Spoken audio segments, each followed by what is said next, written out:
Hi YouTube, it's Reversey, and today I'll be doing That Time I Got Reincarnated as a slime deck profile. I haven't done Weiss content in a while, and there will be more coming because I know that's the most popular thing on my channel. So yeah, we'll start off with this. So we play 4 empty gates because there's no other climax to play in the deck as of yet until the next set comes out.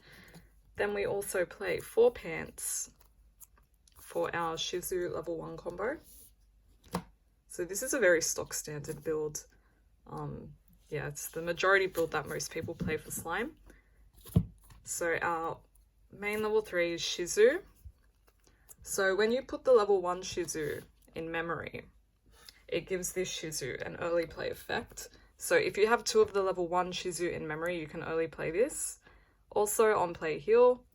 And then if you have 2 other slime characters, or I think it's Demon Continent, the trait, this gets +1/5 power and character hand encore. So yeah, this is your level 2 game.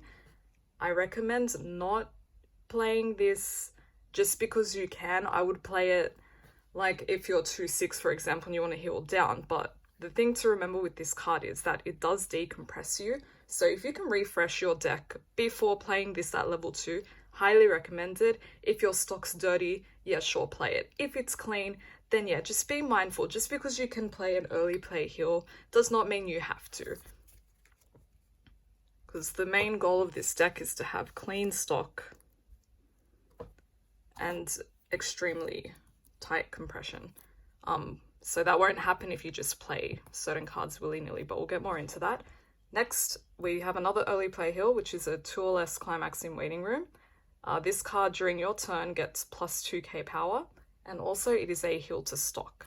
So this is another option that you can play at level 2 if for some reason you haven't required, you haven't fulfilled the memory requirement, which does happen sometimes. Sometimes your Shizu level 1 combo whiffs, but yeah, we'll talk more about that in a second. I play 1 Millim. Some people play the Millim that goes with this climax. I don't like that Millim because, first of all, the climax combo is really bloody expensive. And I mean, like, you can do it. You will get enough stock to do that combo, but 1 copy, I don't think it's worth it, so I'd rather play this. So this Millim, on play, reveal top card of deck. If it's a Demon Continent trait character, your opponent burns 1. And also, this card, when it attacks, it gets +1k for your other Demon Continent character. I don't even look at that effect, honestly. But the most important effect of this card is pay 3 on reverse, clock kick something. So it can end games if your opponent is not expecting it, but they probably are because this is a stock standard slime build. Next card is the Night Guy. Back in the days where, you know, Bunny Senpai decks were running rampant, you needed this card to bounce things. So on play, you can bounce one of your opponent's characters. Also, you look at the top 3 of your deck and you can rearrange them and put them back in any order.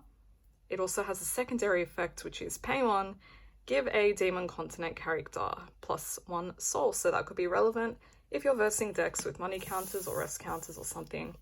So you can side attack their things. So that's it for the level 3s. Now onto the level 2s. I only played 2 level 2s. So we have the Shizu Assist. Very important to get out during level 2. You only play 1 copy, you can play 2 if you'd like. I think 1's enough because you have so many ways to retrieve it. So it has an assist effect that all of your level 3s in front of this card get +2k. Very good for this when you early play, and this, make this 12k, make this 13/5 on your turn. Yeah, 12/5. So the other effect is tap this, draw 1, ditch 1. So if you have too many climaxes, you can do that. Yeah, very important to bring that out during level 2. Now we have a Goblin counter. I say, and then I think of Goblin Slayer when it's not Goblin Slayer. But yeah, it's 2/5 Leafer counter. So on play, reveal top of deck, add it to your hand, discard a card so you can discard a climax. Or you could just save your characters. There's that. Now, onto the level 1s. This is our Shizu combo. So climax combo, when this attacks you, mill 2 from the top of your deck. You have to mill 2. Some people think it's a choice. It is not a choice. You have to mill 2. So the sum total of levels that you mill, so for example, if you mill a level 2 and a level 1, you can salvage a level 3 or lower character from your waiting room. This also gains 2k on attack with the climax combo as well. So what you're trying to look for when you mill is really situational. You can get Shizu, you can get, actually the 2-1 would probably be the best option to get if you don't have it already. You could get the stock charge slime. It's really up to you. You will know your deck state, you will know what you have in your hand, etc. And then the second effect is when this card is reversed, reveal top card of your deck. If it's a character, goes to memory. So you need at least 2 of these to early play this Shizu.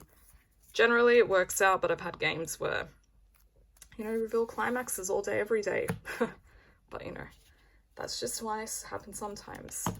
Next we play 4 Mask. This is from the TD. So it's a pay 1, send it to memory, search for a Demon Continent character.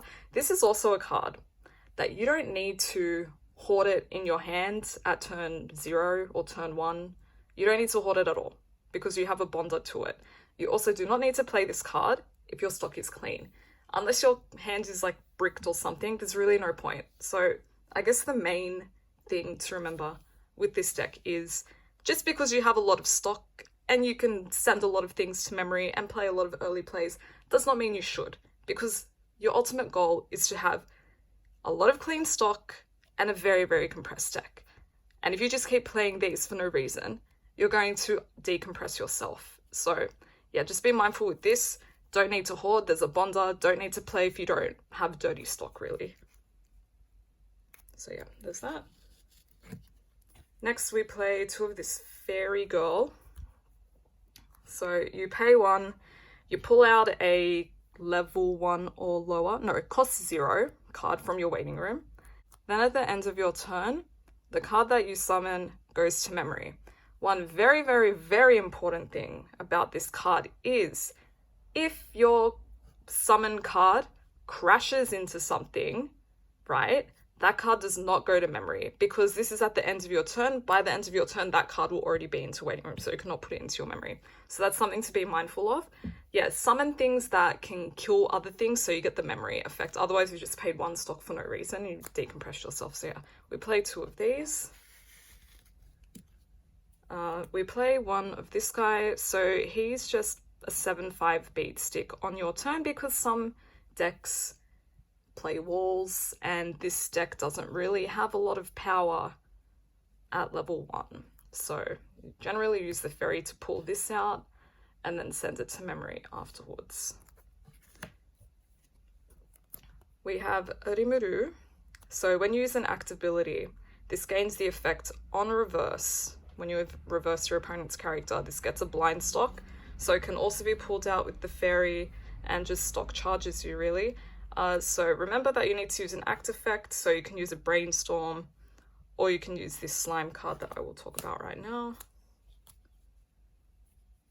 So this Rimuru is, you tap it, you get a card from waiting room, a character card from waiting room, you put it underneath this as a marker, and then the next turn it restands, you tap it again, you grab that character from underneath, you put it in your stock. So it's a stock charger. It also has the effect to tap itself, pay 2, and you can heal a card.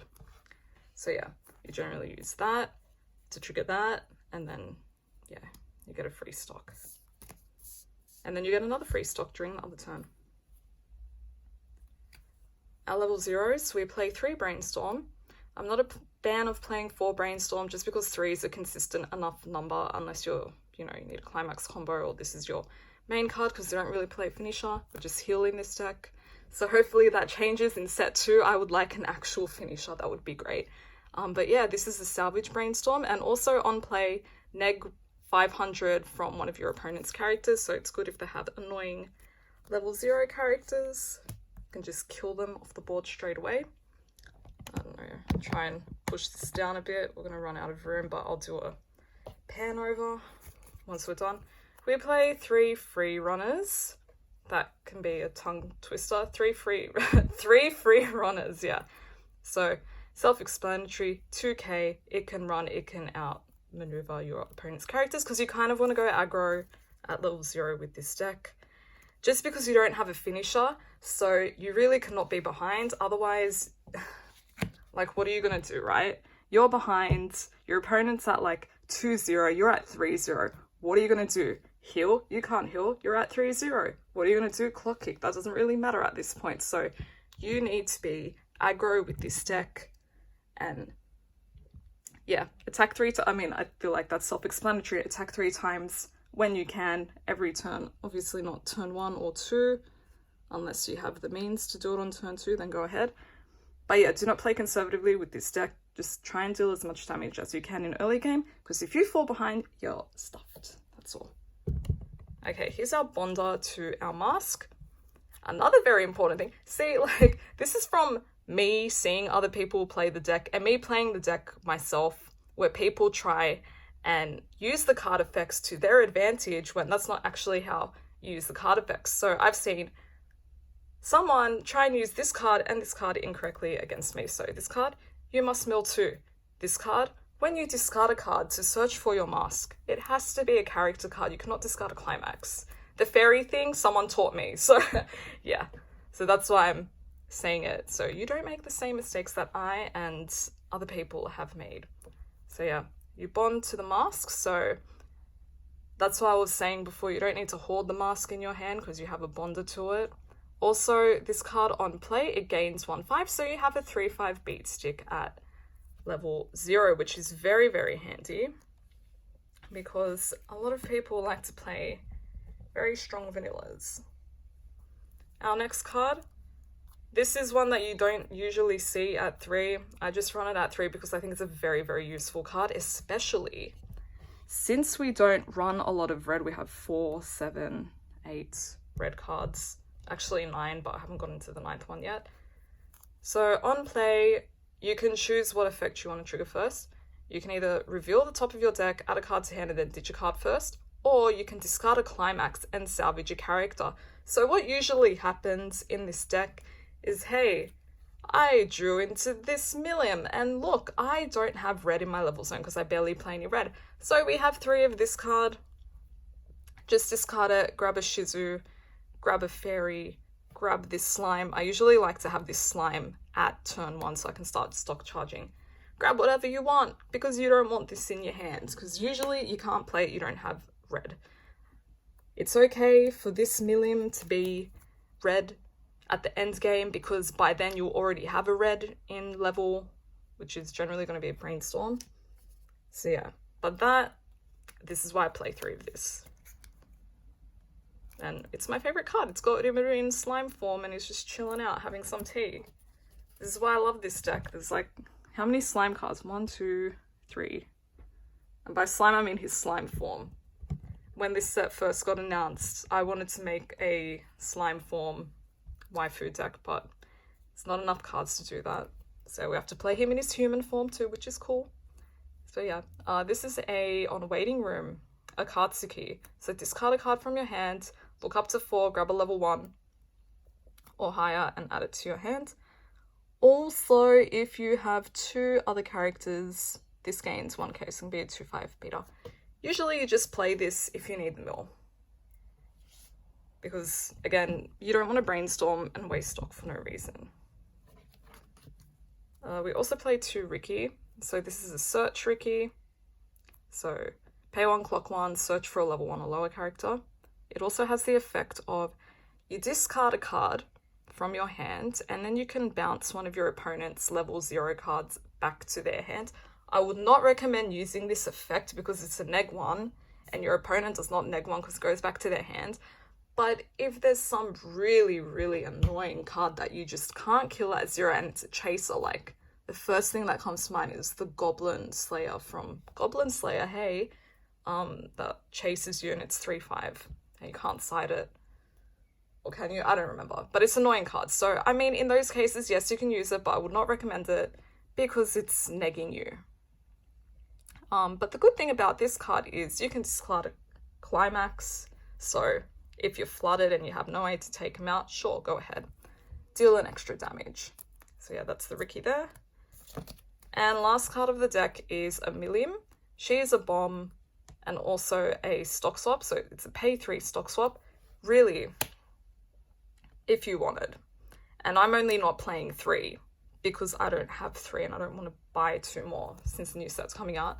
You can replace the Riki and just play 3 of these, or you can replace the Akatsuki and play 3 of those 2, because it ups your red count and it ups the deadliness of a stock swap.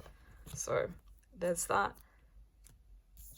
Other things to keep in mind with this deck is if your opponent is playing stock swap, then you can play more unconservatively with your stock, because you will be pretty compressed with this deck. If you get stock swap, you are dead. 100%. I know some games people stock swap and it's like, hey, I triple cancelled anyway, ha ha ha. But smart players will only stock swap when you have, like, I don't know, 15 cards in deck and you're out, what, 2 climaxes and you have 10 stock? Sure, go ahead. Yeah. So I guess that's the same thing with this stock swap. Don't stock swap your opponent if they only have, let's say, 5 stock and they have, I don't know, 30 cards in deck and they have all 8 climaxes in. They're probably going to cancel anyway. So yeah, only do it if your opponent's like, oh, I have 4 cards in deck and I'm out 4 climaxes and you haven't seen one triggered and you can assume that there's one in their hand. Probably get rid of 3. Yeah, so use that card wisely. Overall thoughts on the deck. I do like this deck. I'm not really a heal attrition player, but I do really love the series, and there is a new set coming out, so hopefully we get some sort of hyper finisher. But for now, this deck does hold up really well, so I hope you enjoyed the video. I will be doing more deck profiles, and I will be doing more openings, so yeah, look out for that. So thank you for watching. Hope you learned something new, and goodbye.